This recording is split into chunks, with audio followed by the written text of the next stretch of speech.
For generations, the Thorns have been a family of tremendous wealth, position, and power. Robert and Kathy had a perfect marriage and a beautiful child.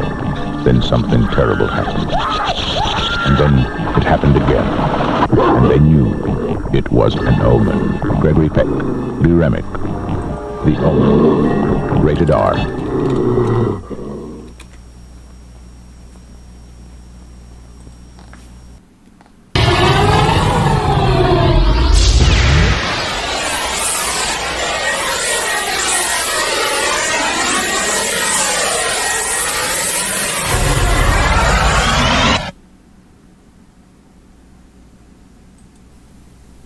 You're listening to Moviesucktastic.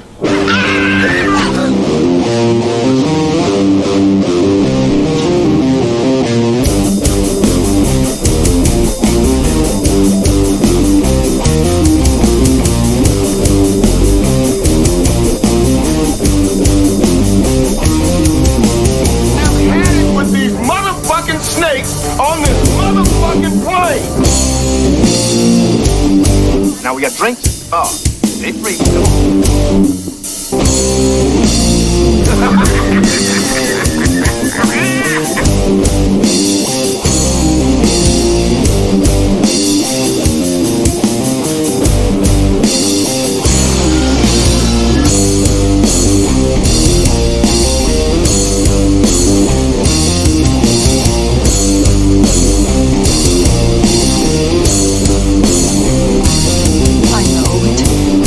It all sounds like some bad movie.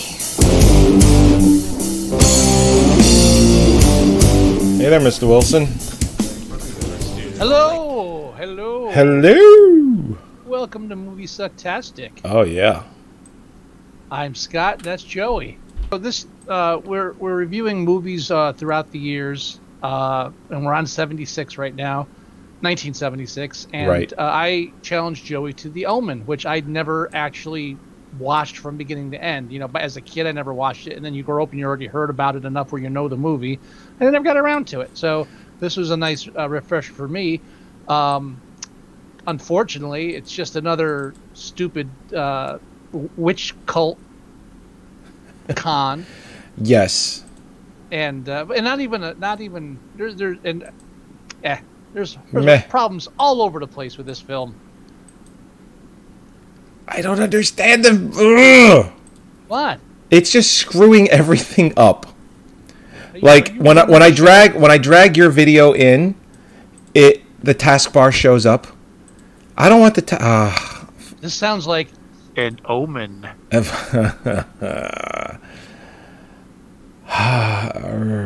Fine. My hand has been forced.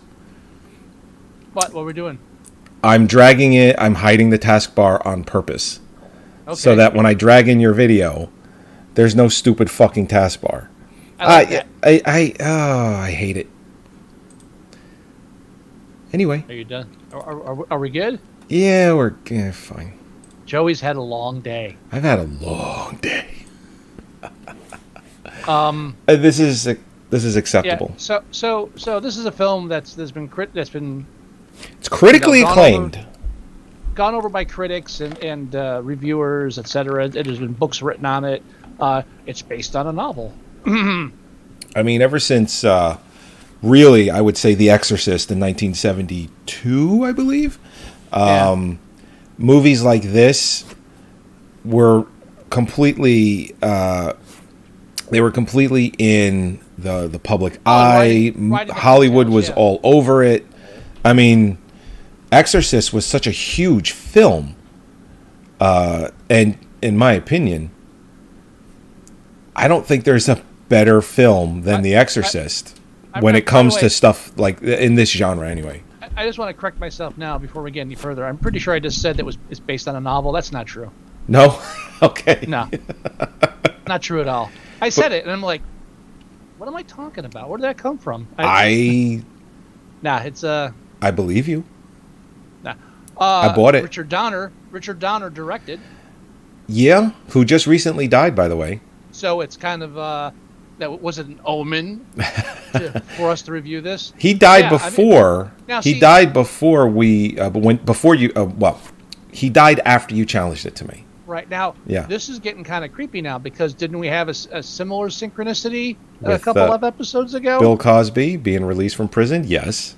Yes. So I feel like we're maybe we're just like connecting into some kind of universal matrix by tackling these films in such a specific order. It's possible. This shit always happens in threes. This is 2 in a row. Don't say that.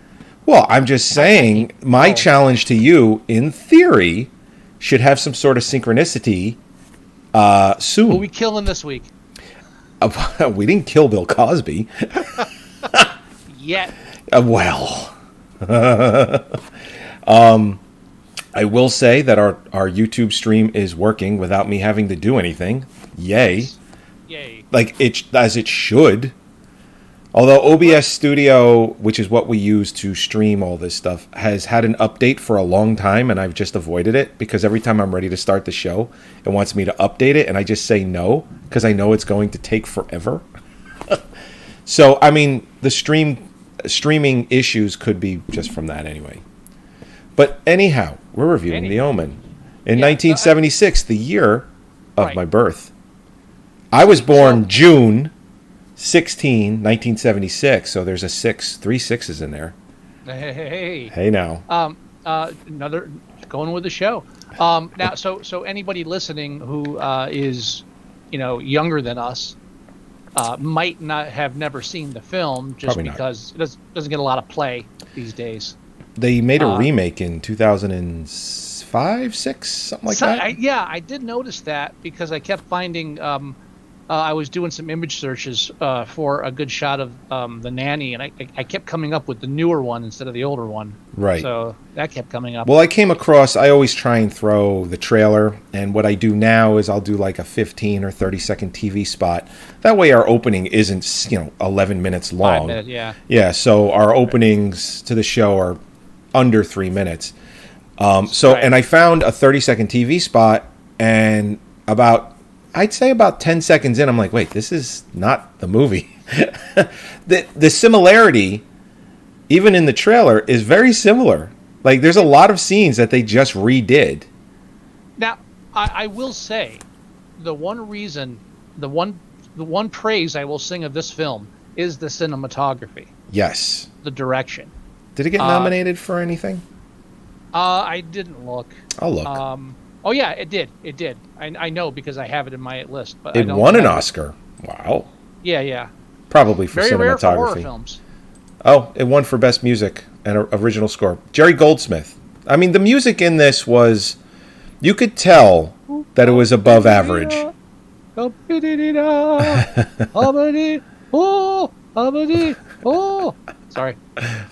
But I mean, and I know we haven't even started the film yet, so let's do that, and then I'll praise the cinematography later. I'll start it off just saying, for anybody who's not familiar with it, it's Gregory Peck and what's her name? Lee Remick. They have a child on, what was the exact date? I think it was June 6th. Yeah, June 6th at 6 a.m. But the kid dies in childbirth, and so the priest's like, hey, we got another kid here just laying around. You should take him. Easy swappy. No one will know the difference. And Gregory Peck, being a smart adult, said, yes, let's do exactly that. Yeah. Without checking anything. No. He's already a rich guy. He's an ambassador. Richer later. He's an ambassador. Yeah, because an ambassador, they moved to England. No, the opening doesn't the opening of the film say Rome? Well, that's the opening, but then later. You're right. They do move to England. Right. So, so basically, the baby that was swatched at birth, shock of shocks. The Satanists were behind it. They've got a plan. They got a long con they're going to play. They're going to play this long con for 20, 30 years. They're sure it's going to pan out. And it starts with getting this kid, who's apparently not a child, but born of a jackal. I don't know how that works. The son of the devil. Yeah. So I guess the devil had intercourse with a jackal. Yeah, devil made him do it. Yeah. Okay, I'll allow it. Mm-hmm. So yeah, so the I'll whole allow it. then the whole point is like, as the kid grows older, evil things start happening around him. You know, nannies start killing themselves. It's all for you. Eh. Then hangs herself. And what I love is that the dog tells her to do it. Yes. Yeah, I saw that. The dog, nobody noticed at the kid's birthday party. That Hounds of Hell. Come on. Yeah, they're the hellhounds. So everything, they get a little bit, they get into historical, actual, like, theological history, and the parts that make you feel like the film makes sense. Right. And it helps that Gregory Peck and David Warner are both great actors. Yes. Specifically David Warner. I love him. Yeah. Oh. I mean, I could watch Time Bandits over and over and over. All right. Out of all the films he's made, I love that one the most. I know, but still. I love that one the most. Now, in the film, David Warner is a photographer who starts seeing that images. What do you want me to go, Tron? I won't go Tron. No, definitely not Tron. No, I'm trying to get away from genre stuff. I have nothing to offer because my first thing when I think of him is either Wicker Man or Waxwork. So Wicker Man has forever been ruined for me because of you. Why? You gave me that book to read. You're like, Joey, you've never seen The Wicker Man? I go, no, Scott, I've never seen The Wicker Man. Yeah. And then you gave me, what was it? Cult Films. One of the volumes of Cult Films. No, I thought it was a review. What was the other one? There's a real thick book, and it has, little reviews, synopses. It's Cult Films. Oh, was it? We were like, here, take this, read the synopsis for it, and they give away the ending. And I'm like, Scott, I've never seen the movie, and now it's ruined forever. I still, to this day, have never seen the original Wicker Man. Yeah, I never bothered. You know what? It's very long and plotting. I wouldn't push it on you. It's a slow burn, as they like to say in the biz. Slow burn. Yeah. Well, the Omen doesn't mess around too much after the. They do a little Butch Cassidy and the Sundance Kid montage to show him growing up.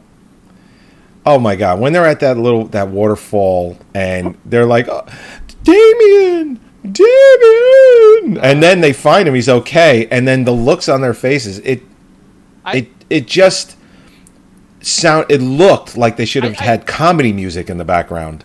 It's like, that Damien. I don't know what that scene was supposed to project. Or entail. I don't know. I don't know what they were trying to do either. Maybe to the viewer. Maybe to show they really love the kid. Maybe. But that montage did that. They're all smiling and happy and shit. Well, right after that scene, it goes into montage mode. It showed them going through the years of raising this kid. I think it's 5 years. So yeah. Because everything, all these prophecies, 5 years ago, this church burned down 5 years ago, this happened 5 years ago, the prophecy 5 years ago. Right. And it's like, oh my God, this child is exactly 5 years old. Yeah, but none of these prophecies say that this guy is going to be best friends with a future president, and that's how he's going to they didn't. Again, it's another satanic cult con where it's like supposed to be Ocean's 11, right? Satan 7, I guess that works. The Satan 5. Yeah, and then so after the nanny kills herself, and here's the sad part. I just now made the connection that the reason the nanny killed herself was so that they could sneak in their own nanny. Correct. For some reason during the film, all I thought was like, I guess she just wanted him to be happy. It's all for you. And then when the new nanny shows up, I didn't think anything of it. It's like, oh, well, here's a new nanny. And you know what? When the new nanny shows up, she is an ass and a problem right from the get-go. Yeah. How do you not send this person back to the quote-unquote agency? It's like, I don't need you in my house watching my kid. Sorry. Every step of the way. She's like defiant. She is telling them what to do. Damien doesn't belong in church. Don't you think he's a little young? No, have him ready. And it just like that scene goes on for about 30 seconds or a little longer. And it's just by the end of it, it's like, have my child ready in 5 minutes. We're going to church to have this, to go to this wedding. They foiled our plans. And of course, the kid freaks the fuck out the second they get to the church. I can understand Gregory Peck not firing her because he's already proven that he's not good with decisions. No, he's terrible. He really just doesn't know when to decide things. Yeah. So David Warner, who's been taking pictures all over the place, he suddenly discovers that he's taking psychic imagery or whatever, and that these pictures he's taking of people are foretelling their deaths. Yes. Don't know why. Just happened to happen to him. It's not, just, oh, look at this. Look at what I can do. And I don't mind it. I'm okay. I'll look the other way for that. I'll suspend disbelief for that because it gets David Warner more into film, and I'm happy with that. But then they become the Hardy Boys and try to track down what's going on with all this craziness. Is he still alive? What? Is Dave Warner still alive? I do not know. I'm gonna look it up real quick. I hope he is. In the film, he's still alive, but that's not going to last long. No. Well, and they first get together when I like the fact they skim over that the priest is like a well, I mean, he's not a drug addict, but the entire time we've been seeing him, he's been bombed out of his mind on morphine too. Right. And they kind of skim over that at the end. It's like I would have liked to know that at the beginning. Can we make the whole first act of film with just this crazy preacher trying to convince this rich guy that his son's the Antichrist? Right. Let's make this a TV series. Yeah, David Warner is still alive, and he will be 80 this month. And they're, I can't remember his name, Tiki Watiki or whatever, that guy. What? What the hell is his name? The guy that directed Thor Ragnarok. He did Jojo Rabbit. That. Oh yeah, I know what you're talking about. Yeah. His last name he's from New Zealand, but he's got a weird name. We know what you're talking about. What's he doing? He is developing Time Bandits, the TV show. Oh, I heard about that. Yeah. I you know what? If it was a movie, I'd be concerned. Doing a TV show, good for them. Yes, I'm assuming it's not gonna be on regular TV. I'm assuming we're talking like a cable. No, it's going to be. I believe it's for HBO.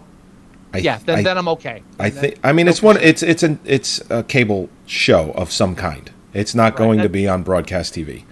That's all I cared about. Yes, so I can't wait. Okay. I'm gonna look that up David Warner and Gregory Peck don't get together until the crazy priest, the morphine cancer-ridden priest, who's been chasing Gregory Peck all around town, gets chased down by a storm and then impaled by the church. By the lightning rod on the church. Right. Now here's where I start being angry with the film. It took that long? What? It took that long? Yeah. Well, this was when I started. Again, but you know what was swaying me is the cinematography. What I love about Richard Donner's direction in this film is if you pay attention, he hardly ever puts the focus of the scene in the center screen. They're almost always off to the side with something else in the foreground or background. Yeah. Important or not. I mean, you go back and you watch with that in mind, you'll notice he almost never directly confronts, dead center, the focus of the shot. No, you're right. You're absolutely right. And it gives and so it's kind of static, but at the same time, it really gives a lot of scope. And I wouldn't say it's similar to Stanley Kubrick. Oh, okay. I wouldn't say it's similar to his, but it's that same kind of spatial style where everything's going to be this way, and it always works to the benefit of the scene. I think almost always. Yeah. No, I agree. I absolutely agree. So that's why it took me up until the priest being killed by the weather, where I started getting annoyed because I'm okay with the dog talking. I'm not okay with the dog talking to the nanny. That was the first problem. But then So what happens now is we have like the Satanists. They have their own agenda. They have their plan. They have their Satan's 11. But Satan himself apparently is joining in. Mm-hmm. He's helping making things happen. Style. Yeah. I'm just going to make that thing happen with the truck. I'm just going to, look at that. Now, half of the kills are done by people, but the other half are done by Satan. And sure. It makes me have to ask, at what point does God get involved? God doesn't care. We know. I'm talking in the film. The film's logic. It's the supernatural aspect of the movie that really bothers me because it doesn't belong. It's not a supernatural film, or it shouldn't be a supernatural film. It'd still be stupid, and I'd hate it more if it wasn't supernatural. So right. Maybe I should strike that and reverse it. Strike that, reverse it. Yeah. So I don't know what I'm talking about. I'm just rambling. It's okay. Taika Waititi. But yeah, I can never pronounce it either. I can't either. But very quickly, he's got some pretty interesting stuff under his belt coming. He's got Thor: Love and Thunder. He's going to write and direct a Star Wars film. And he might actually do it justice. He's doing Time Bandits TV show. Do what justice? It's Star Wars. Yeah. It's Disney's newest whore. There's no justice to be done. I think he's a very good writer and director. Oh no, I'm not saying he's going to do a shit film. I'm just saying who cares. He is doing the Time Bandits TV series.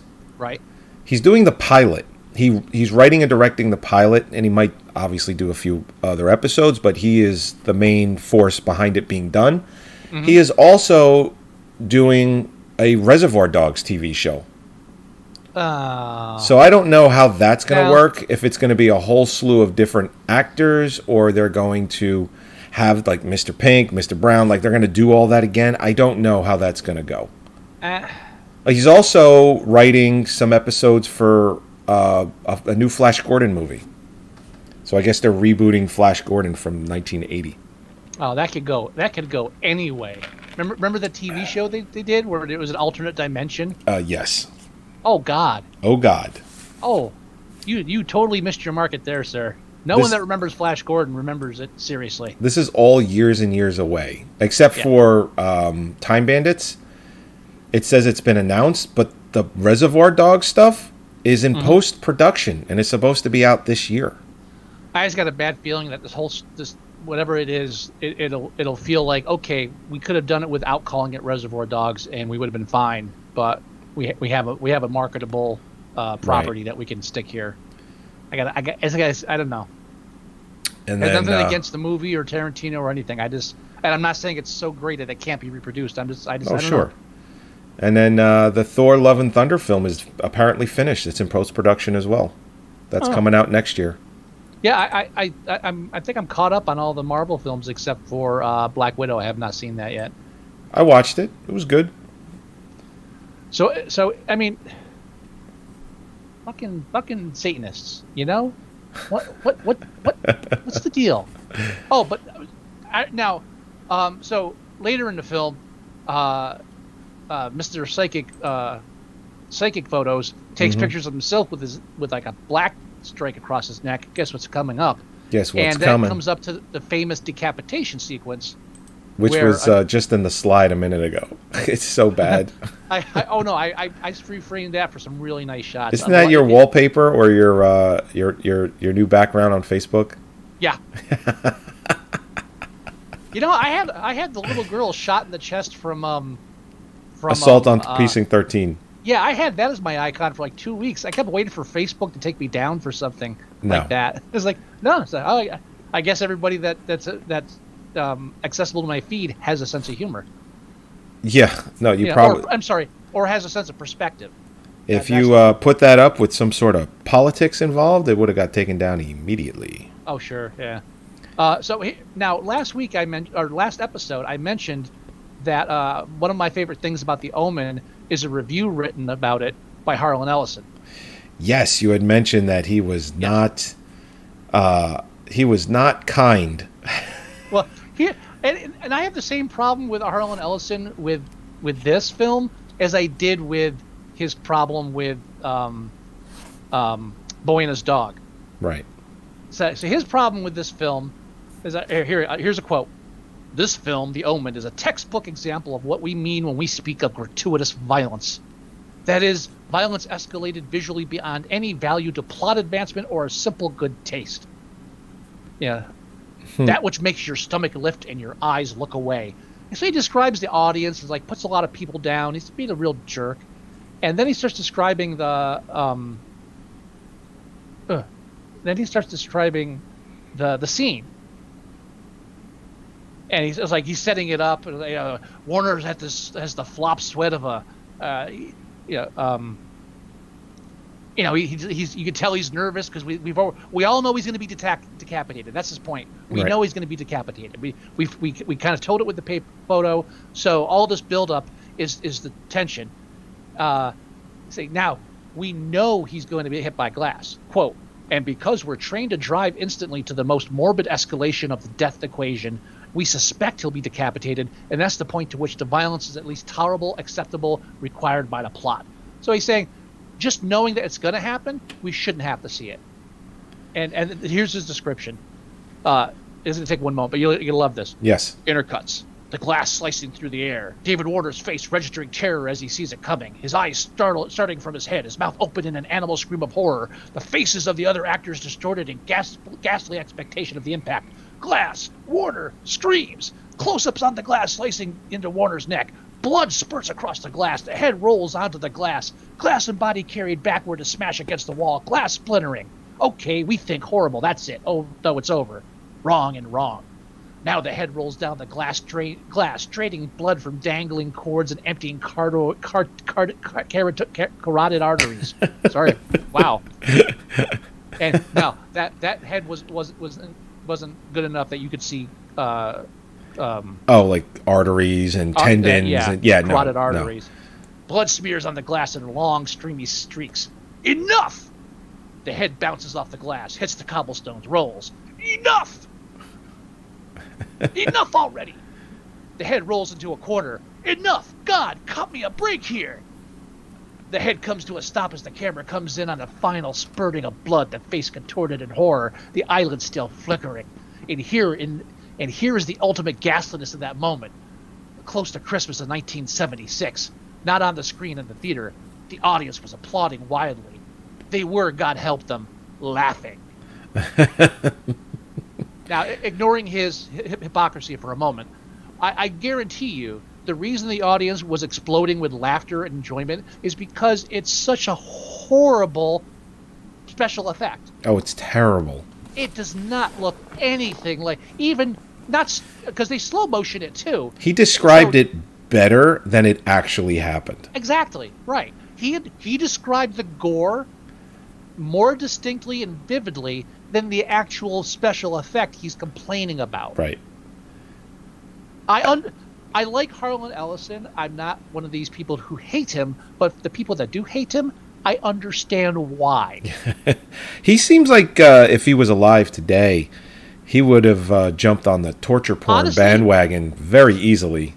From what I've read so far, and I am nowhere near a scholar on Harlan Ellison, so if anyone wants to correct me, don't even bother. But from I feel like he's one of those people that was an old man at 20. Yeah, he was like the grumpy old man from Saturday Night Live. This is how it was, and we liked it. But again, I'm currently reading his selection of short stories. What is it? I actually have it up on my Kindle, so I can tell you what it is. Approaching Oblivion. This collection of stories. And the first story in it, called Knox Alone, the brutality, both verbal and physical, are insane, disturbing. But he has a problem with the fake head rolling around a sheet of glass. Yeah. I've never understood his criticisms of violence in films. It's just really something that he feels like he's able to do in literature, but should not be allowed visibly on the screen.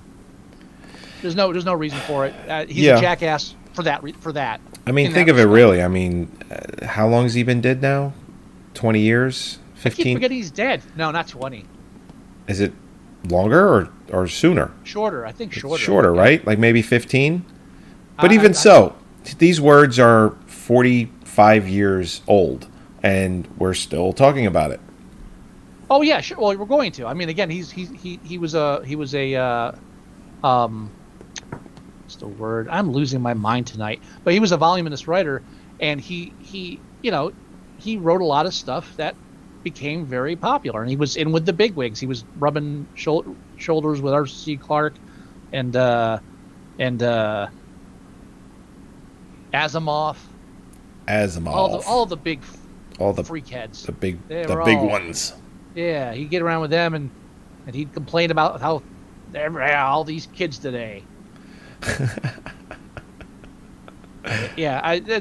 I mean, you got to take anything, and I think this is true of any author. You got to take everything with a grain of salt. Definitely, you do. You don't have to agree with everything your favorite author says. You don't have, and you don't have to hate someone just because you disagree with something they do. And and honestly, I feel like I personally think that some of his fiction is simplistic and over melodramatic. That's me. I don't like sci-fi though, so I'm biased, which means I can say it. Well, there you go. But yeah, I just thought it was a nice little thing there, how the Omen was corrupting. Oh, and he has this great part. Oh, what did I do with it? He has, at the end, he says, now 5 years later, I see the twisted path stretching from that night of monstrous perception to an omnipresent mode in current movies. In the phrase credited to writer-interviewer Mick Garris, knife kill movies.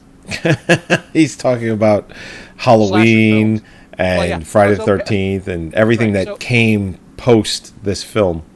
So I guess knife kill movies really didn't catch on as well as slasher films did. No. Knife kill movies. Yeah, he lists them all. You want to see how many we actually have reviewed on the show? Texas Chainsaw Massacre. Yes. Prom Night. Oh, yeah, he starts with it. How many have you seen? Texas Chainsaw Massacre, Prom Night. Did we do Prom Night? I don't think we did Prom Night. No. He Knows You're Alone. Didn't do that one. Don't Answer the Phone. Dress to Kill. When a Stranger Calls. Motel Hell. Ooh. Silent Scream, Blood Beach, My Bloody Valentine. We've done that. Friday the 13th. We've done it. The Omen 2. Oh, he throws in the Omen. Oh, wait a sequel. minute. Come on. Oh, he does throw the Omen. Have we done My Bloody Valentine? Yeah. Or did we do the remake? We did both. We did both? I'm almost positive we did both, yes. Now, I think My Bloody Valentine was like way, way, way back in 2009 when we started this show. Don't make me bring out my spreadsheet. Bring it out, baby. Oh, you motherfucker. I'm thinking we didn't actually review My Bloody Valentine. I think we talked about it. It was one of those briefly talked about, we watched it together type things. Autosum, what the fuck? I don't know if that was a formal review. Hang on. Trying to muddy the waters here. Not the original, maybe just the 3D remake. All right, hold on. You go all the way to the beginning of your spreadsheet because that's where it would have been. No, I'm sorting by title, sir. Oh. Don't backseat drive my spreadsheet. Hey, you can go by year. It'll be quicker. I'm not getting either. I didn't think we did. I think we mentioned it. We have. When we did the Halloween episode where we talked about, like whatever it was, 8, 10 different horror films, we just kind of very briefly talked about and reviewed films, and I believe that was one of them. All right, well, I will have to say, though, my list is not complete because we still have a backlog on episodes that need to be uploaded to iTunes. Yeah, I'm sorry. I'm going on vacation next week. I'm going to do it tomorrow because I'm not going to be able to sleep if I don't. Good. Okay. Oh, by the way, how do you like some of the new... I love them. I think they're great. You see what I was doing with the reverse sex photos? I did. And I'm like, well, he's not doing what I do, but I gave him carte blanche. I was like, Scott, you have carte blanche because you're doing the work. You know what? There's a few of them where I was like, there's a really good scene that could have been used. I went a little bit with the I restrained myself with the I think Ice Pirates one. Sure. You restrained yourself a lot, I think. My favorite is Roma. So that's okay, but a naked man performing martial arts is not. Yeah, but I covered up his genitalia with your animated face. Yeah, I mean, it was awesome. It was every time I saw it, I giggled. You can't fight the algorithm. I guess not. 2009 and 2010 remakes, episode 3. Remakes for 2009 and 10. We must have mentioned it in that. Oh, you know what? 3D. Well, I know we mentioned it like in the 3D episode too, because My Bloody Valentine, the remake was 3D. Yeah. But so, I could have sworn I could have sworn that the original. I'm almost 100% positive we reviewed the original. When you finish uploading those recent episodes, we'll know for sure. No, we won't. Yeah, we will. We don't know now. Halloween special, it doesn't mention it there. When was that 3D one? I don't remember. Heaven's Gate. What did we call that one? Threediculous? You called it that. Well, I like that one. Now, so after David Warner gets his head cut off, before that, didn't his wife die before that? Warner. Yes, his wife dies first. Then Yeah. because then he talks about how he wants Damien to die too, and then they finally go see the guy that the priest told him to go see all the way back in the first act. Mm-hmm. Now, when the mother dies, Gregory Peck calls her and says, "You get out of London immediately." And so she gets up, and then crazy nanny shows up and pushes out of the hospital window. Yes. And then another reason to have fired her immediately. And then suddenly Gregory Peck decided, yeah, I can kill a kid. Yeah, I could do it. Yeah, I can do this. Sounds good. Yes. So they go to see what's his face? Damn it. Yes. What movie was he in? I forget. He was in a movie where he was sweating heavily, breathing hard, and I think he died of a heart attack. That actor. The hell's his name? It's I'm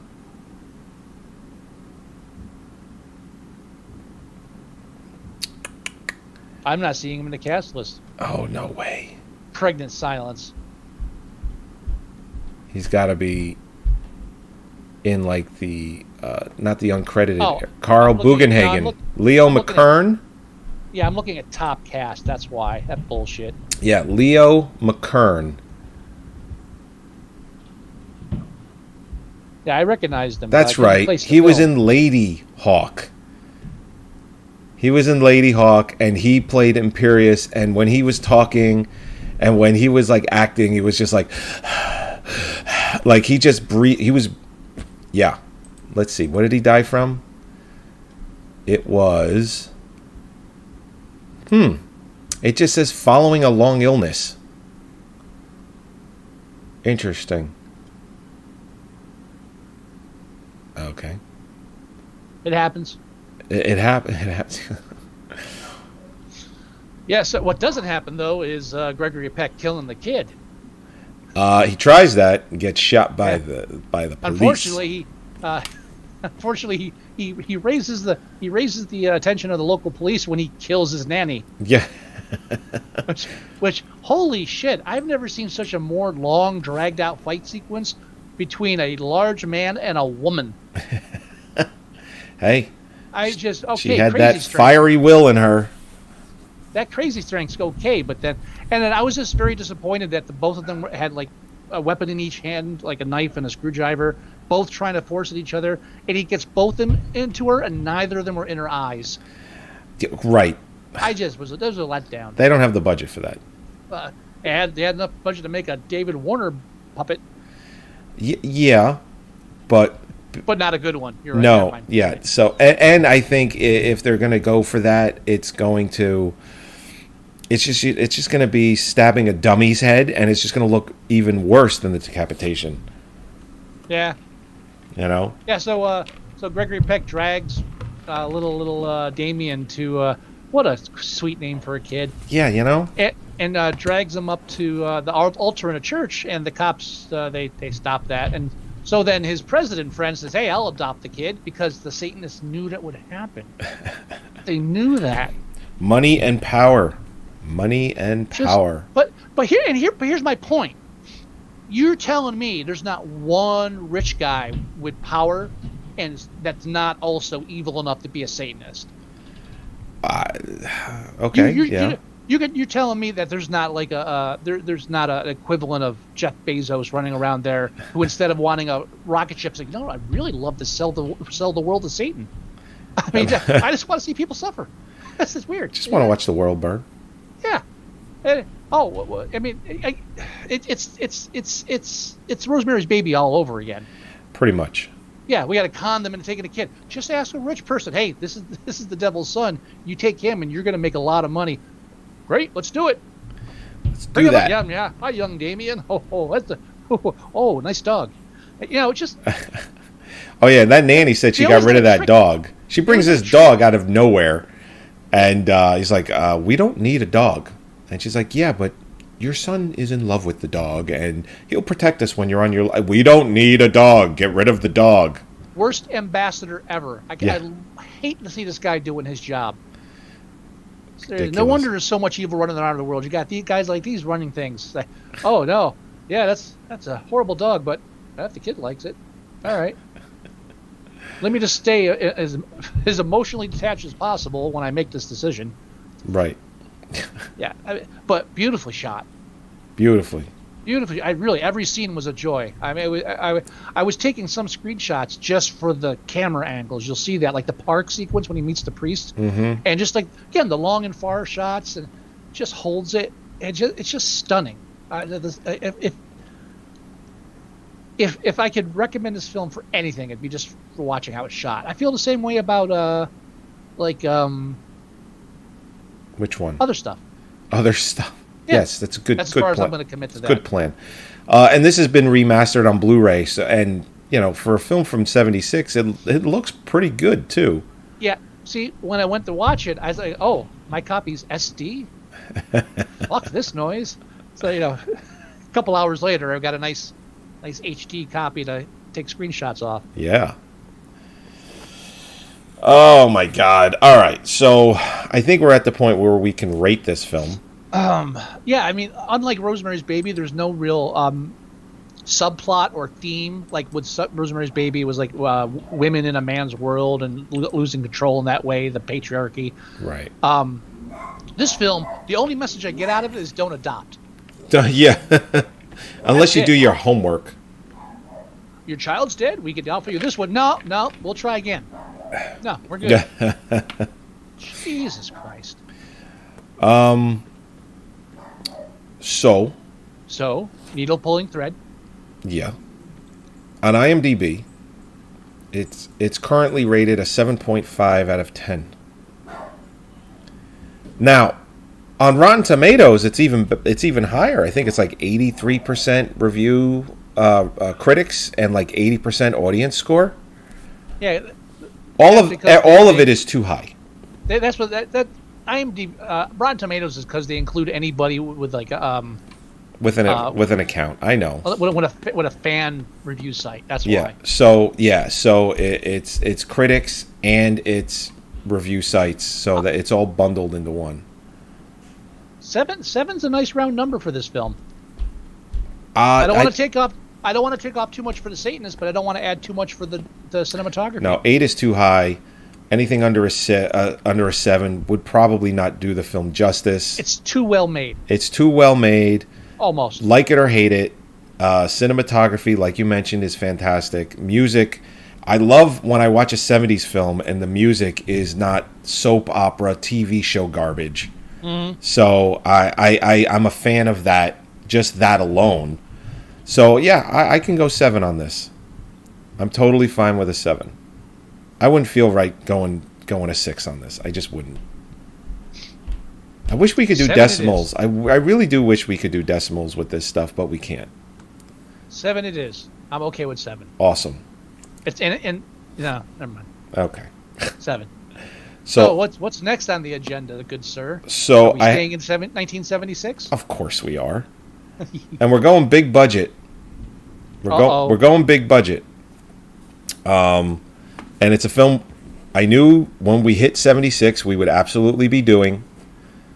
We're doing Hollywood, we're doing popcorn, we're doing popcorn film, we're doing big budget, we're doing remake. Oh, I already know. You of course you know. Yeah. 1976 was huge for this film. And so what is it? Do you know it? King Kong. Of course it's King Kong. Now, I'll say this much. Yes. I like this film a lot more than I did Peter Jackson's remake. This is why That's all I'm going to say. Now, I'm going on vacation next week, and what I try and do every year when I go on vacation is, because we go on a family vacation, we rent a house, and we all hang out in the house for a week. I always try and get the house to watch The Challenge with me. The last challenge, which was Meet the Feebles, did not go over well at all. Not one bit. We made it 10 minutes. 10 or 15 minutes into the film, and everyone's like... Scene? What's the scene that made you turn it off? I'll tell you, with Doug and Brian, they both watched it, and they turned it off the minute... the first scene was when the walrus was fucking the cat? They were like, no, this is not for us. It's like, yeah. Yeah. What scene did it? I gotta know. No, I believe it was right after the walrus cat scene. I just kind of got a few looks, and then a couple of minutes after that, which is all the stagehands are coming in, they're preparing for the show, and it was just like The Fly comes, and it's just like, yeah, no, we're done. Film snobs, pure and simple. Did we make it? Did we make it to the scene where the fly was eating shit? No, that's like 45. That's like 45 minutes, almost an hour in. No, that's third act. Yeah, I'm watching that alone, and I think I'm watching that alone, and I'm like, man, I wish we made it this far. I just would have loved just to know their reaction to it. No, it was when what's his face arrived.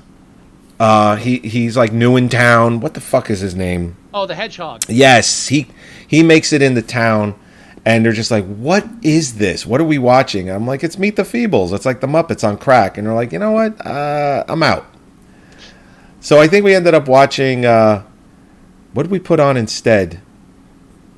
Oh, Luc Besson. He did, he made that French comic into a movie. That's something of the... Aeon Flux. No, it was... I'll look it up. But it was the last thing... District 9? No. Is it the Valerians? The Valerian, yes. Yeah, it was Valerian. I watched that whole film, and I still don't have any idea what I saw. Valerian and the City of 1,000 Planets. When you watch a film like that, and you don't recall any scenes whatsoever... Any? Right. I mean, any. If you put a gun to my head right now, I could. The best I could get at would be, say, the male and female lead tended to bicker. I don't remember anything. That's it.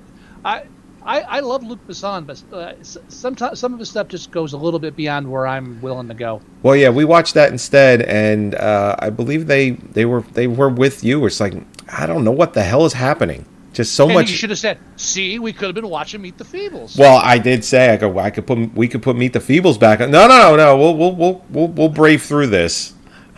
I think that was the general audience response to that movie too. Valerian or Meet the Feebles? Valerian. Yeah, it was panned. I think it was panned. You know what? I saw Meet the Feebles in a theater. Did you really? Yep. I still have the flyer too. It was playing in the Village in New York when I was going to school there. Wow. And so it was like a one-time showing. I made it, and I don't recall anybody walking out of that. Because you were the only one there? No, there were a few people in the theater. Oh yeah.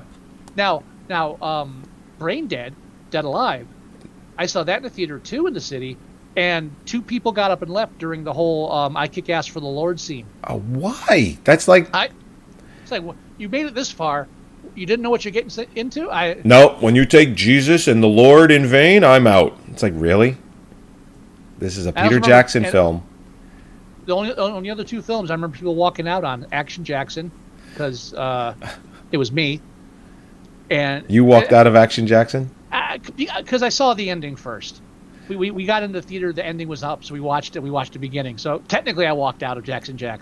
Technically, you walked out of it, but you walked out at the point up to the point you had already seen.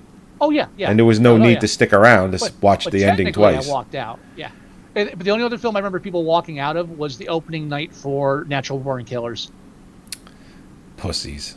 You know, and you look back on that now, it's like, oh, this is what people were pissed off about? Right. What the really? Oh. I've only ever walked out of one movie, and it was because I was just bored. And I have since to give the film a second shot because... Which one? It was Terrence Malick's Thin Red Line. Oh, I don't like war films, so... Well, I mean, it came out in 98, and I went to go see it alone, you know, and it's a 3-hour film, which I have no problem with. But I'm watching, and I know Malick's stuff, you know, it's a lot of it is slow and dry, and, you know, it gets there, but you got to be patient. I just didn't have any patience that night. I was like, you know what, I just don't feel like watching this. I went alone. I had no one to go with. It was just one of those, I went to the Claridge in Montclair, and it just went alone. And about an hour and a half. You go with anybody else? Really?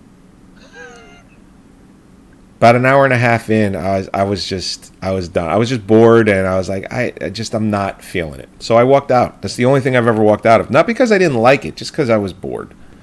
I should rewatch it. And it's like every other year at Cannes, some idiot like makes a big scene and walks out of a film because of a controversial scene, so they can get attention. Well, of course. It's fucking who the fuck walks out of a The movie? Woman. That was a big one. The Woman and the House that Jack built. The House that Jack built. Incident. Yeah. That's how I first heard of that film. Oh, because people were walking out. Actually, that's how I first heard about both of those films. It's like, what are we talking here? Let's go. Tame in comparison to most of the shit we've seen. Yeah. Again, you know, perspective. That's the one thing. Yes. As a film goer, you have to have perspective. You have to be able to handle the fact that you're not supposed to like everything you see. You're not supposed to enjoy everything that's part of it. It's not. It's an experience. It's not a fucking tickle. No, exactly. You know. So that's why if Time Bandits had made it to broadcast television, forget it. Tickle, tickle, tickle. They're gonna fuck it up. HBO is like, all right, we can actually put real emotions in here and treat people like adults. Yeah, all right, cool. I'm pretty sure it's HBO because Time Bandits is a Warner Brothers property. Warner Brothers made that film, so I'm almost positive it's going to be for HBO Max. I'm not 100% sure, but I'm pretty sure. And notice I didn't say I'm okay with it if Terry Gilliam's okay with it, because I don't care if Terry Gilliam's okay with it.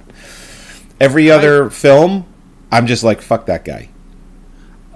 I wouldn't say every other film for me, but I feel like his hits and misses have shown that he works best when he has someone guiding him. Like a producer that knows how to harness the energy but keep it contained. Right. You know, it's like the Matrix movies all over again. Yeah, you know? like the last film he did was he finally got to make his Don Quixote film. And I still haven't watched it. I've seen some of it, and I didn't hate what I saw. Let's put it. I never finished it. It was just on cable while I was flipping through, and I was like, you know what? I want to watch this from the beginning. I don't want to watch like from the middle to the end. I just want to watch the whole thing. But I did watch about a half hour of it, and I didn't hate it. Doesn't mean I won't. It just means that what I saw was fine at that time. Yeah, for me, that's an okay reaction to a film. So, that's good. Yeah, right. Exactly. I don't need to piss myself every time I see a movie, honestly. People, relax. We want to wrap up? Yeah, let's wrap up. I was actually gonna take a look at the man who killed Don Quixote. I was gonna actually see what Gilliam has done recently, if he's done anything recently. I never saw Tideland, which I was told everybody in the world hated. Tideland, was that no, that's Tigerland. I'm thinking of a different one. I know Tideland. That's the one with it's a CGI heavy. The little girl, Fantasy World. I did see some of that. Another film that I did watch, that one. It's not bad, but it's not good either. It's like really somewhere in the middle. It's very ambitious. Oh. It feels very much like the Peter Jackson film that he did, Lovely Bones. It feels similar to that. So vapid and pointless. Kinda. Okay. I wasn't thrilled about it, but I also didn't hate it. The only Terry Gilliam film that I really only gave one shot and could not make it through was the Brothers Grimm. I did watch that. It wasn't just the accents. The two guys were. No, I can't understand a fucking word you're saying. I'm not putting subtitles on for this dumbass accent. Yeah. No, that was just. There's no need for it. There's no. You're not. If they're speaking English, no one's gonna call continuity on you. This is not that kind of fucking film. Yeah. Come on. So yeah, Brothers Grimm, not good. Tideland, Then after that, he directed The Imaginarium of Dr. Parnassus, which was Heath Ledger's last actual film. Yeah. Never saw it. Same here. I never saw it. It came out a year later after he died. By the way, that makes two films that I won't watch solely because of the accents of the actors. That and Moonstruck. Oh, Moonstruck. Well, I mean, it's New York accent. I can't. Snap out of it. Oh, torture. Like nails on a chalkboard. Yeah, but, I mean, Fargo goes there with accents. Different accent. Well, yeah. There's an accent, and then there's just talking in an annoying tone. I won't disagree. I do like Moonstruck, though. It's a personal for bias. What it's worth. I can't make it through the film because their accents just make me want to like punch the TV. I can't do it. I have my limits as a human. Then he did, and we'll end the show. And I haven't seen it. It's been 8 fucking years. I remember seeing the trailer for this, and if really, time just goes way too fucking fast. It really feels like I saw the trailer for this a couple of years ago. But Zero Theorem. I just watched that recently. With, what's his face? The Nazi killer. The Jew hunter. Right. What the hell's his name? I forget. Anyway, I saw the trailer. I thought it looked very interesting. It kind of looked like maybe he was going back to form. It's the actor's name is Christoph Waltz. Christoph Waltz, yeah. I watched it during the pandemic shutdown. Yes. Not recommending it. No kidding. No. It's an interesting entry into the Terry Gilliam film archives. Okay. But it's one of those things where you understand what he's doing and you get what he's doing, kinda, but you're still not with him. Okay. It's just a right. You know what it is? It's Brazil, but not Brazil enough. It almost feels like he's trying to rekindle that Brazil feel. Very much so. I think that's what anyone that enjoyed it, critic-wise, did because of Brazil. Yeah, it just didn't touch me. You want it to touch you? I would have liked to have been touched a little bit. Yeah. It's got some good moments in it. I think it's longer than it needs to be, and I don't think it really satisfies at the end. Yeah. But it could just be me. And the last thing he did was The Man Who Killed Don Quixote in 2018. That's the last thing. Which I haven't seen. Directing anyway. And it's not because what's his face is the lead actor. Oh, Kylo Ren. Kylo Ren. Yeah, it's Adam Driver. Adam Driver, yeah. Adam Driver. Because originally it was supposed to be Johnny Depp when they. Well, I'm sure it would have been. No, I'm saying it was supposed to be. The documentary shows him like doing some scenes. Oh, really?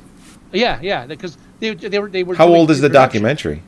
Oh, there's a whole documentary. Yeah, and the whole it just like they're out in the desert and nobody's and like they scouted, but they didn't scout like a long time period. So they're out in the desert, but there's all these planes flying overhead, so they can't shoot any sound. And then all of a sudden, out of nowhere, again, middle of the desert, fucking flash flood, just rips apart their equipment. Oh my God. Yeah, it was just like the film, and then I forget the actor that he wanted for Don Quixote, but he was an older guy and he had a bad back, and he kept telling him he's got a bad back, he really can't ride a horse. And I was like, no, I want him, and I want him on the horse. It's like, dude, this is where a producer would get is like, listen, Terry, he's not getting on the fucking horse. All right, and I think that's exactly it. It's the same thing happened with Baron Munchausen. Oh right, yeah. Behind the scenes, just shitstorm after shitstorm is because his producer was just a jackass. The book on it's called Losing the Light. I highly recommend it. It's a great read. It's for behind the scenes stuff, especially about how the. No, I'm not going to get into it further. But especially what? I'm intrigued now. I never read that. Oh, there's one part where Uma Thurman was only like 16. Oh, about all the Italian stagehands made a bet who would. Crew, let me just specify the Italian crew members. Thank you. Shut what the fuck? Come on. It specifies. I'm just saying. I understand. But the Italian crew members were taking bets on who was going to deflower her. Right. And they had to keep an eye on that. She was 16, and she does almost full frontal. One breast is completely exposed. It's tasteful. It's yeah. artsy. Well, she plays Venus, so one hand is around one breast, the other one is exposed at 16, which is interesting. It's art. It wasn't a sexual scene. It doesn't matter. Very artistic. Yeah. My wife. All right, let's go ahead and end this. All right, everybody. Again, thank you for joining us for another episode of Moviesucktastic. This is episode 349. nice. So that means when we do King Kong, it's our 350th episode. That's going to be fun. We have nothing planned, and we're not going to. It's a fitting film for the 350th episode. Why? Because it's big. Oh, okay. Can't explain everything. I don't know. I thought you were going somewhere different with it. Anyway. No, I was being straightforward. Yes, okay. Go to our website at Moviesucktastic.com. Download and listen to the show there. You can also go to iTunes. You can do the same thing there. You can go to Facebook.com/Moviesucktastic, and you can see what we're up to, anything that we post. You can also leave us email. You can send us email, themovieguys@Moviesucktastic.com. You can leave us voicemail at 908-514-4470. You can also download the app for your Android device. Go to Moviesucktastic.com/mst.apk, or you can download your favorite podcast player and just do a search for Moviesucktastic in it, and the feed comes right up. Do you have any words of wisdom, Mr. Wilson? This is all for you, Damien. It's all for you. All right, everybody. We'll talk to you next time. Bye-bye. Bye.